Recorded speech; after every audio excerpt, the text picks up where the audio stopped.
Welcome back to my YouTube channel. তো নতুন একটা ব্লগ নিয়ে চলে এসেছি। তো ব্লগ আনার কারণটা হচ্ছে যে আজকে আমি গেছিলাম রাসের খাওয়া দাওয়াতে। প্রতি বছর হয়, কোনোবারে যায় না। তো এবারে মা বললো, আমি বললাম ঠিক আছে, এখানে যখন পাশেই যখন আছে ওইখান থেকে বেরিয়ে একটু টাইম করে চলে যাবো। চলেই তো গেলাম, গিয়ে দেখি ভিড় প্রায় 2 ঘন্টা ব্যাপী লাইনে দাঁড়িয়ে দাঁড়িয়ে প্যান্ডেলের সামনে যেখানে খাওয়ারের লাইন হচ্ছে সেখানে সামনে এসেছি।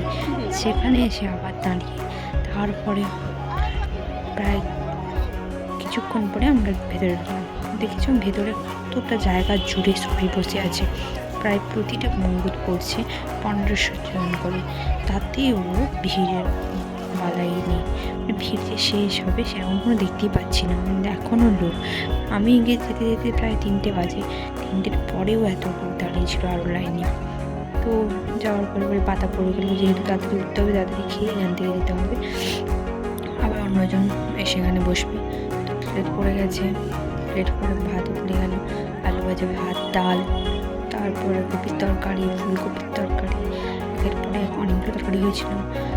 আরও ছিল তোমার কী বলে চাটনি ছিল, পায়েস ছিল। তো আমি সবগুলো ব্লগ করতে পারিনি, এতটা ভিড় ছিল, এতটা তাড়াতাড়িভাবে ওরা দিচ্ছিল, অতটা আমি কভার করতে পারিনি।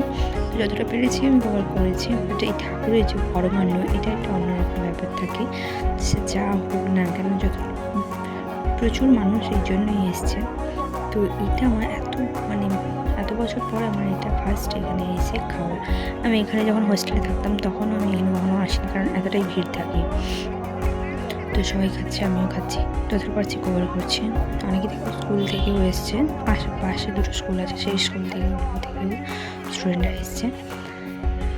প্রচুর পরিমাণে ভিড় ছিল। ওই শেষে ওই চাটনি, পায়েস, কিছু কিছু সময় তরকারিগুলো একটু হয় প্রায় তরকারি শেষের দিকে, তবু লোক শেষ নেই। প্রসাদ শেষ হোক ঠিক আছে, লোকের কোনো শেষ নেই। তো এখান থেকে কেউ অভুক্ত অবস্থায় যাচ্ছে না, সবাইকে এখানে প্রসাদও দেওয়া হচ্ছে। প্রচুর পরিমাণে লোক এসছেন।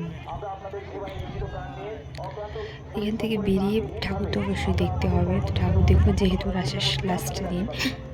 তো আর আমি এখানে এলেও না, আমি এখানে ঠাকুরের কাছেও আসি না এতটা। ঠাকুর এখানে, এটা হচ্ছে নাচিন্দা শীতলা মায়ের মন্দিরের সামনেই, ওখানে রাস হচ্ছে, তো সেখানে খাওয়ানো হচ্ছে।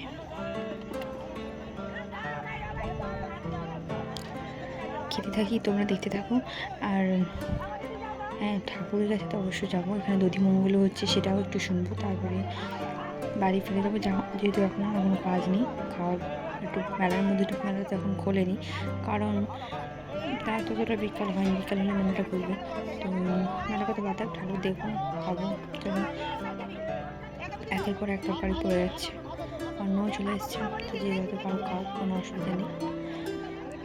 এখানে প্রতি বছর এরকমই হয়, প্রতি বছর প্রায় এবছর তো প্রায় 22,000 মতো খেয়েছে, তো তার বেশিও।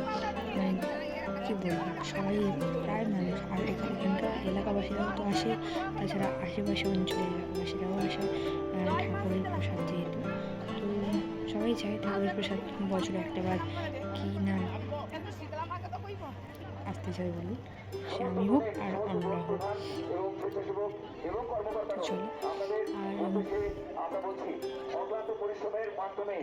বাড়ির কাছে কোথায় কোথায় রাসের বাড়িতে গেছো তোমরা, প্লিজ কমেন্টে জানিও। সত্যি বলতে দেখেছো কতটা ভিড়, একটা প্রতি বছর পরে আবার একটা জায়গার মধ্যে গিয়ে ভিড়, কী বলবো, ভাবাই যাচ্ছে না এতটা পরিমাণ ভিড়। তো আমি ঠাকুরের কাছে চলে এসেছি, ঠাকুর দেখতে পাচ্ছি, ঠাকুর যতটা পারলাম কভার করলাম। আর এখানে অনেক দোকানও বসছে, মেলার ভেতরটা যতটা দোকান এখন বন্ধ। তাই ব্লগটা এইটুকুই। যদি ভালো লাগে প্লিজ লাইক, সাবস্ক্রাইব এবং